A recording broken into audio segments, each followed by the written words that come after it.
Successful people learn how to make their mind work for them. I'm David Nagel, and this is the Successful Mind Podcast.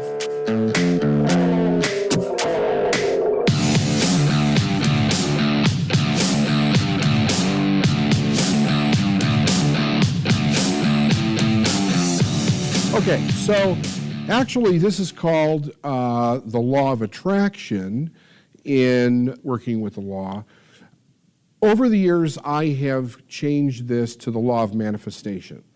And the reason is because there's so much misconception around the law of attraction, and I'm going to explain why in a second, that I changed it to manifestation because in truth, that's actually what we're doing. We're manifesting what we want in our life.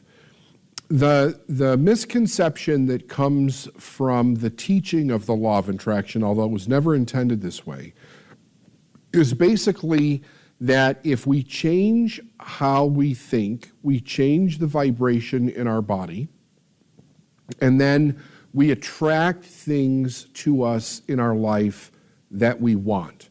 And of course, if we're thinking negatively, then we go into a negative vibration and we attract things into our life that we don't want. So where is the problem? The problem was in the word itself, attraction. First of all, we don't attract anything. Everything is already here. We manifest it and become aware of it, right? So, for instance, if we're talking about money and a person does not have the amount of money that they want in their life, then if we bring another law into that picture, which would be the law of polarity, the law of polarity states that everything is equal and opposite. So if we don't have it, the opposite side of that would be that we do have it. Now, I'm not teaching the law of prosperity right this moment. I'm teaching the law of manifestation, but I wanted to explain to you why I want to get rid of the idea of attraction, because it implies that we have to wait. And I think it creates a question in the student's mind as to how long do I need to wait for. The waiting is really determined more by the intensity in which we focus and our ability to hold the clear image of what it is that we desire and then become aware of it when it shows up. So we'll get into explaining all of that as I actually go through this chapter on the law of manifestation. He says here, the desire is to expect. To expect is to achieve. The underlying law that regulates supply in the world of effects has two important phases. One is desire, the other is expectation. So you might want to write that down. The underlying law that regulates supply in the world of effects has two important phases. One is desire, the other is expectation. These mental attitudes represent lines of attractive forces, the former being the positive phase of the law and the latter being the negative phase. While phases must be complied with to obtain the best and greatest results. The first phase of desire embraces a positive process of attraction. That is, when the individual earnestly desires a thing, he sets up a line of force that connects him with the invisible side of the good that is desired. Should he weaken or change in his desire, that particular line of force is disconnected or misses its goal. But if he remains constant in his desire or ambition, the good demanded is sooner or later realized in part or in entirety. The principle involved is that you can not long or yearn for anything unless it already exists, if not in form, then in substance. And desire is the motive power for calling, and for calling it forth into visible appearance or physical effect. That, my friends, is manifestation. It is no use to desire a thing unless you expect to get it, either in part or in full. Desire without expectation is idle wishing or dreaming. You simply waste much valuable mental energy in doing this. Desire will put you in touch with the inner world of causes and connect you by invisible means with the substance of a thing desired.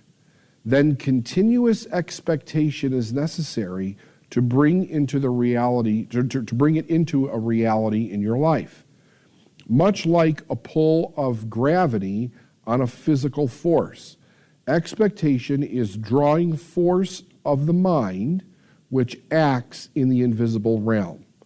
We all know that many persons desire good things which they never expect nor make any real effort to grasp.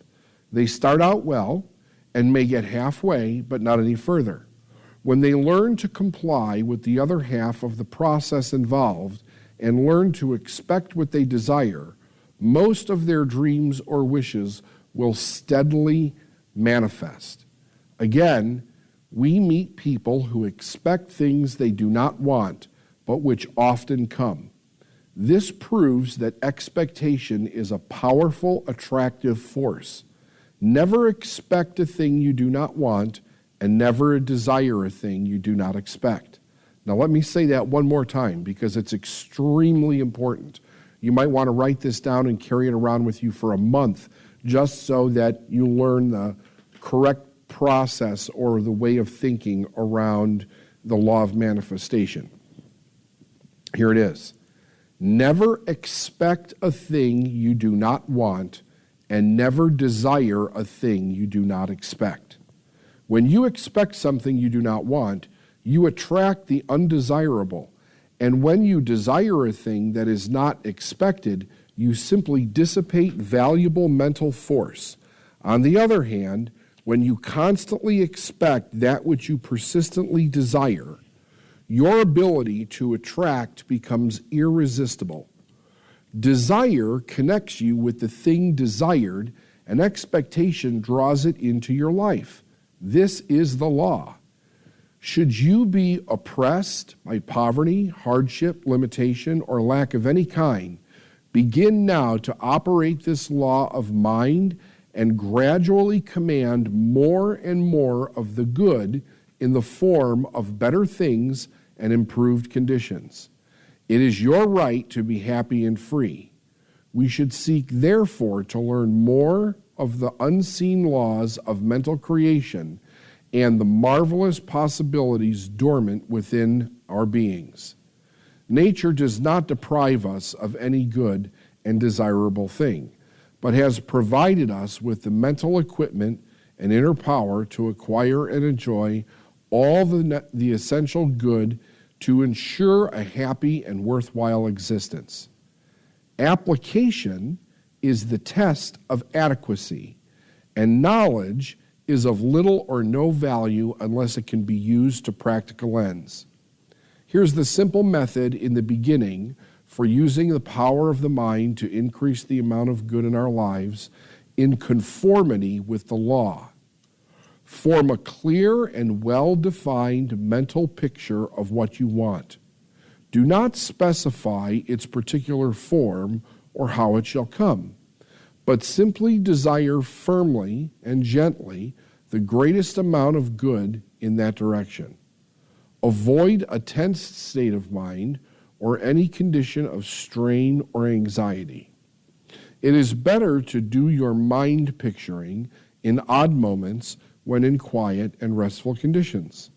Let the idea or plan of good unfold into a vivid mental picture, much the same as though it were a moving picture upon a screen.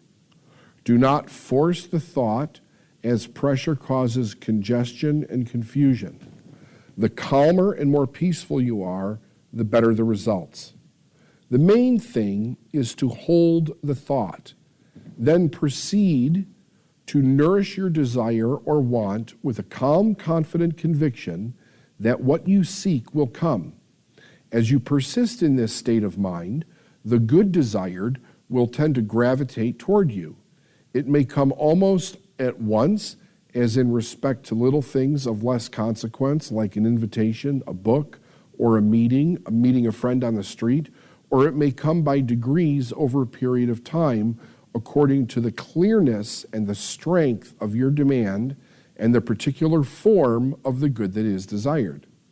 In the meantime, be reasonable and practical and do what you can to promote its coming. I have little confidence in the Lord answering the one who rocks in an easy chair and waits for the desired thing to be placed in his lap. Somewhere it says, the Lord helps them that help themselves. Yes, action spells results. This supplements your mental creative process and provides you the channel for its expression. Then leave the results to the law. As you do your part, the law will do the rest. How well or how accurately you cooperate with the law determines and the duration of the time apparently required to bring forth your supply.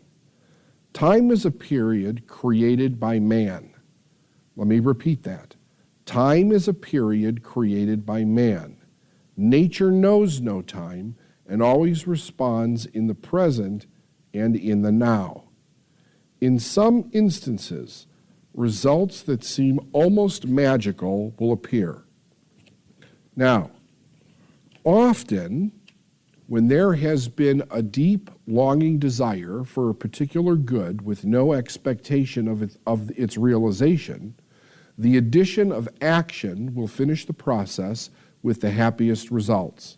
In fact, you are always on the right side of the law when you combine the two essentials of desire and expectation. You operate a hidden intelligence that puts you in touch with the actual ways and means of materializing your desires. The principle underlying this process of attraction is as sound as demonstratable as any principle in the science of mathematics. We all employ it every day more or less, but usually unconsciously and therefore imperfectly. Finally, do not desire or demand what rightfully belongs to another, in the sense that such one would suffer by deprivation. Only desire that which will round out your life to make it fuller and happier, and also which will enable you to help others into better, happier conditions. Aim to be normal in your demands and use the intelligence which God has endowed you in discriminating between rational and irrational demands. The innate desire of your being is for harmony, satisfaction, and plenty.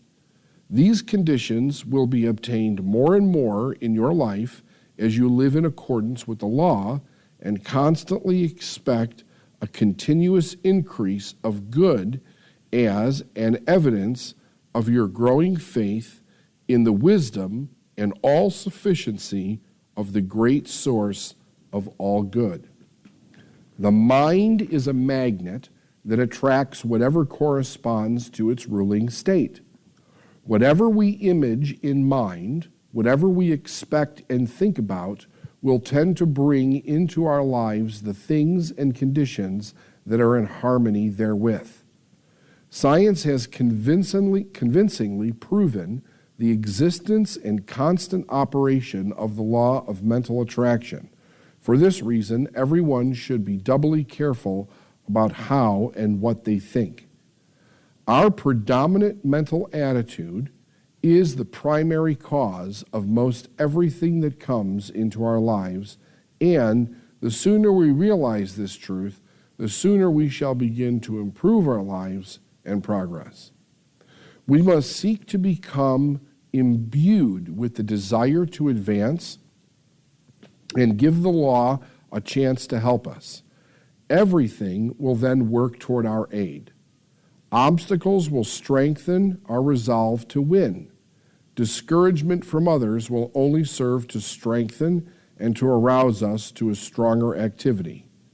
We will see more clearly and understand more fully that every difficulty is an opportunity to advance. Every stumbling block is a stepping stone to success. Our so-called burdens will lose their heaviness because the spirit within us is unconquerable, and when invoked by desire, and aspiration will unfailingly come forth in greater power and richer intelligence. This will guide our thoughts and actions into those pathways that lead to heights of conquest. The law of mental attraction acts along the same lines as the law of gravity. It is as definite and as accurate. You have heard the law expressed in such statements as birds of a feather flock together, or like attracts like, or things equal to the same thing are equal to each other. The thoughts and actions of people draw to them people of their own type and kind. It is difficult to tell one just where he may fail to attract his needs, and no two people think alike, and therefore no two people make the same mistakes. However, I shall name and explain the 3 steps one can use to build up realities. By following closely these suggestions, he can note where they may have failed. Interest. The first step to be taken is called interest. Interest is paying special attention to some object or thing. It is being definitely concerned about someone or something. Interest is tending to see in the outer world what it already exists in one's mind.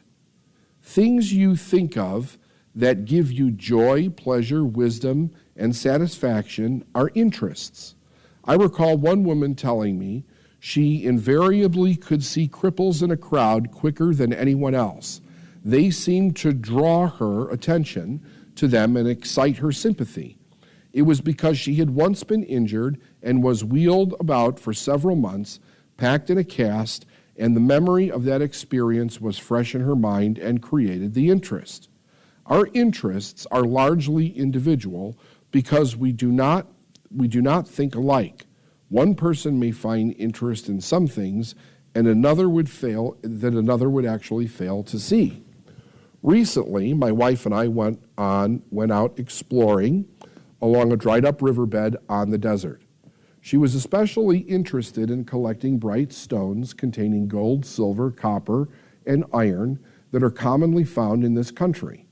I, in turn, was looking for gourds that I knew grow wild where there had been moisture. I was interested in gathering the kind that the native Indians used in their hogans, and particularly the kind selected for their ceremonial dances. There we were together. She was walking around picking up these rare stones, and I looking for the vines that held the gourds. I didn't even see the stones, and I'm sure she didn't see many of the gourds.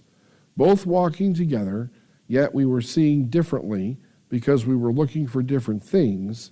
We see in life that which interests us the most and pass blindly by which is of little or no interest. It is here in the simple practice that many of us may be making our mistakes. We may be so interested in things that are not prosperous, joyful, and healthy that we pass by the very things we desire and overlook the means of our health and prosperity. With our interest so engrossed in seeing the lesser, either through habit or ignorance, we fail to attract greater things that are all around us. A young man came to me one day asking what he could do to increase his income. He was dissatisfied with a meager earning. I learned that he was an electrician. His work occupied several hours a day. He liked his home, enjoyed his garden, his newspapers, and occasionally stepped out socially. I thought he was getting well paid for his efforts, and I told him so. I added that if he wanted more earnings, that he would need to estimate his interests and be deserving of it. God feeds the birds and supplies the abundance of food, but he does not put the worms into the bird's mouth. The bird must at least go out and search for the food. So it is with all of us. We must do something about it more than wishing or praying. He decided then that he would increase his capacity as an electrician. So he went to a class at night school. He laid aside his newspapers for books and other material. He became interested in radio and was enthusiastic about its possibilities. This interest drew him into new circles and landed him a position with a growing radio company. In a very short time, he had found a new pleasure and tripled his meager earnings. No one is to be blamed for the dissatisfied life, but the man himself, because he failed to expand his interests with his desires. It is so easy for people to allow themselves to get into a rut, and it is always a mental rut before it becomes a material one. People drift along unknowingly, unconsciously, and aimlessly into unhappiness and blindness. A very lovely person came to me with a problem, the like of which has caused many a woman to give up and lose the very thing she wants the most. The woman had a nice home, a well-providing husband, many servants, and 2 fine sons to be proud of. But with all that, she was most unhappy. When her boys were growing up, she devoted all of her time to their training and care. Now they had married and were making their own homes. While she was so tied at home to her husband, was becoming a successful man, and this took him out to his clubs and made new friends of other women as well as men. He was quite occupied with his interests. He came home at nights, but most of his weekends were spent elsewhere. Here, she was with a big house and servants, plenty of money, but no love or happiness. She realized the breach was widening, and the knowing that soon her husband would want a divorce, she was forced to seek a way out. After a lengthy analysis, I learned that she had a spark of interest left in art and literature, so recommended that she take a trip abroad for the summer to see new sights and to plan a busy winter with new studies. She returned feeling refreshed and anxious to begin work. She joined a literary club and liked it. Gradually, she worked into some small dramatic parts until one day her interest burst out into a flaming desire to go further with the work. Home, servants, loneliness, all receded with new ambition. In short, she advanced into radio work and has been very successful. Her sons are proud of her achievement. Her husband has become almost jealous with his attention, and her happiness is supreme. You see, one must keep up some interest. One must keep his mind active and keen in order to avoid losing one's attractiveness and satisfaction. Our highest interests should govern our thoughts and not material things. The material things are only means through which we express our interests. A strong magnetic power is founded upon a strong idea or principle. This idea or principle directs our interests, and this in turn develops an inner power of attractiveness. A young woman, who I know very well and shall always prize as a friend, is not a beautiful girl as far as beauty goes, but she is the most attractive. She has a wide circle of friends and verily charms them wherever she goes. When asked one time what it was she possessed that seemed to cast a spell over her admirers, she said, I can't accredit it to my physique, nor my brand of cosmetics, but I believe it's because I love frankness, truth, and a pure mind. Innumerable examples can be told of men and women who have attained success and fame because they've loved and lived some principle of good. To live such a principle and to follow it with interest will according to the law, always attract good. Attention. To have a high interest is not enough. We must inject this interest into our daily labors. Our attention must portray our interest, and the keener our interest, the more intense will be our attention. It is our interested attention that draws from the outside world such facts as are formed in the mind. As we direct our attention to our interests, this magnetizes our power of attraction, which draws to us much of the same type as our thought.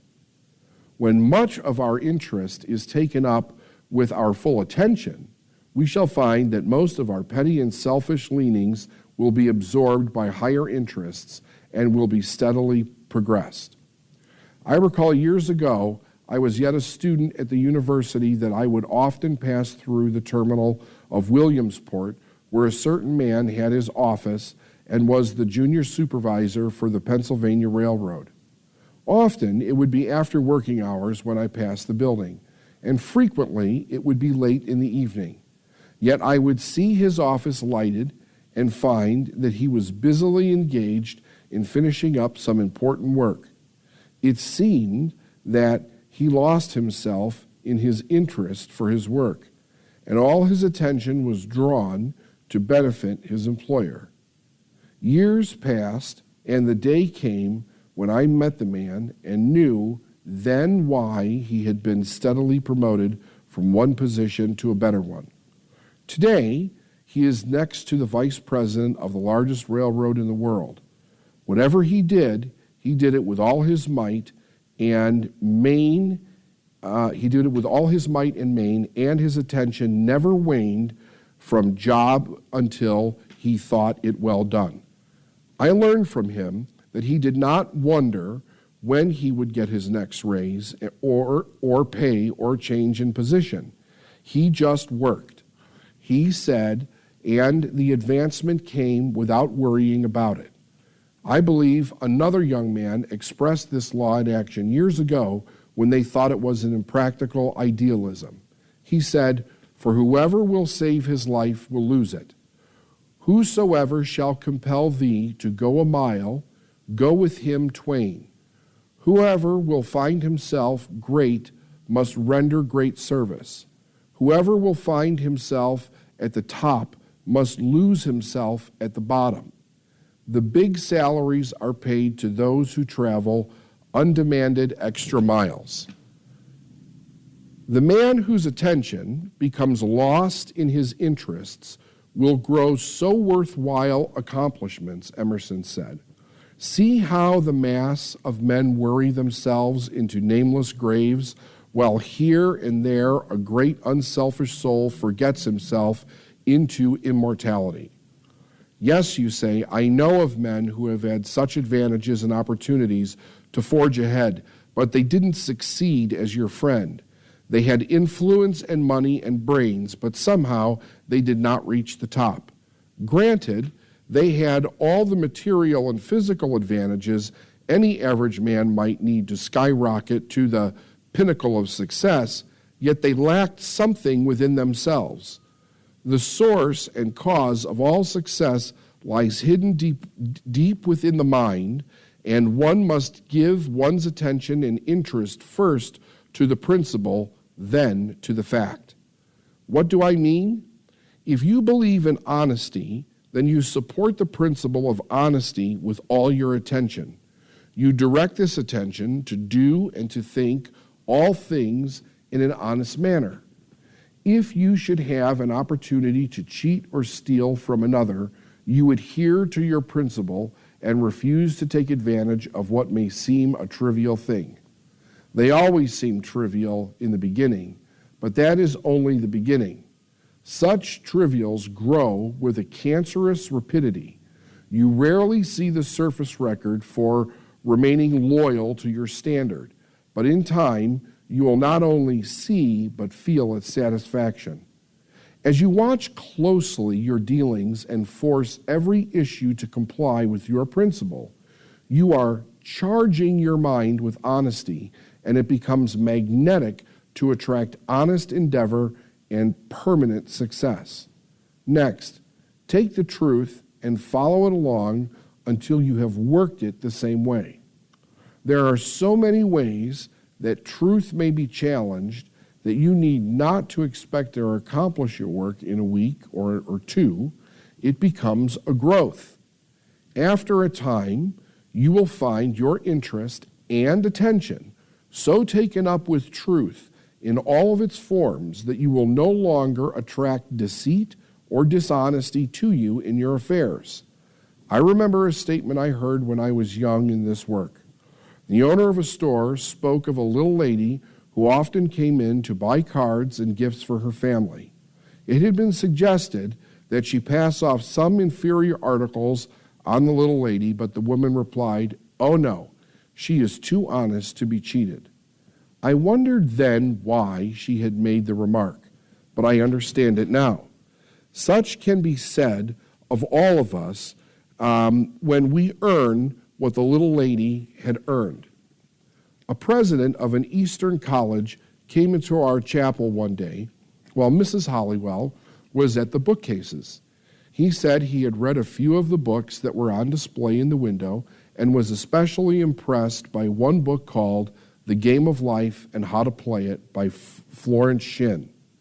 He thought the title very attractive and of interest to anyone. "Do you know," he said, "I learned to look upon life as a game. And I started out as a poor boy with a few advantages, but I played the game. I did not have help that so many of these books may offer. They succeeded, and now I am telling thousands of boys and girls how I played the game. I built my success on 3 common principles: truth, honesty, and sobriety. I ensured my living with these standards, and I have won a happy life." Set up a standard or a measurement for yourself if you have not already done so. Take one thing or one thought at a time and build upon it. As you strive to give your attention to some constructive interest, you will cease giving so much attention to a lesser one. You do not have to work over the things as some folks may do. They go about treating against dishonesty and the like when they should adjust their minds to be free from thinking and fearing dishonesty. The law requires us to make the correction within ourselves, and if we do our work there, it'll proceed to work for us outwardly. It is our thought which stimulates interests and directs our attention. Therefore, let us not wander away from the source and cause of attracting the things that we do not want. Expectation. The last step we take is expectation. This is an attractive form of attention. It is attention with intensity. It may be likened to the actions of a cat that waits patiently for the mouse in the hole. The cat expects to catch its prize at any moment. He expects to get the mouse because he believes he will get it eventually. If the cat did not believe and expect to catch the mouse, his interest and attention would lack that intensity which is now present. His energies would not be so actively called forth. When you believe in the probability of success in your undertaking, you experience the keenest interest in your work. This interest is intensified with expectation and anticipation. Through this, you will draw to you the success that you're working for. Your expectation must be built up with your interest and attention. When the widow came to Elijah and asked his help to meet a problem of finance that meant the freedom or the slavery of her 2 sons who were to be held for her husband's debt, Elijah promptly asked her what she had that could be converted into money. She had nothing more than a pot of oil, but that was something. So Elijah told the widow to collect other vessels from her friends and go into her home and pour out what oil she had. She poured the oil until all of the borrowed vessels were filled.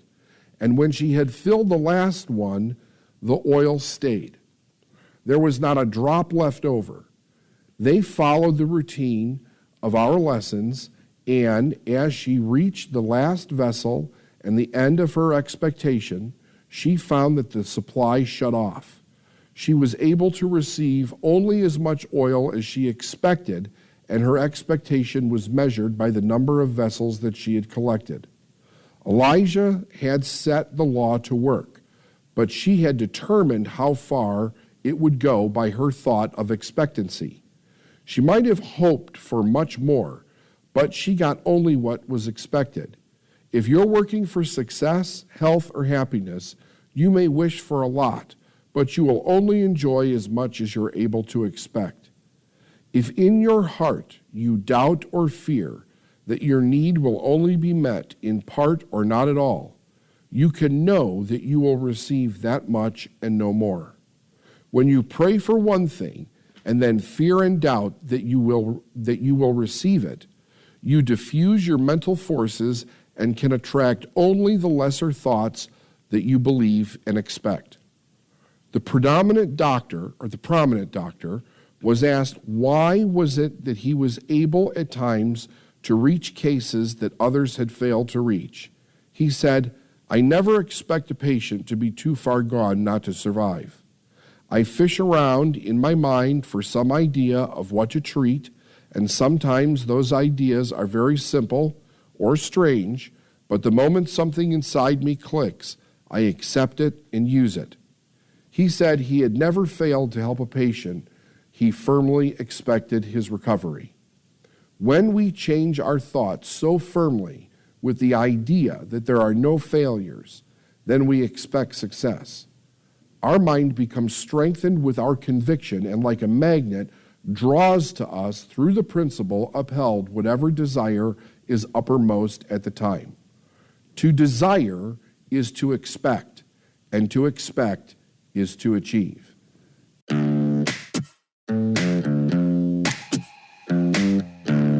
Thanks for listening to the Successful Mind podcast. And if you like what you heard and you want to know more, go to davidnagel.com/free stuff.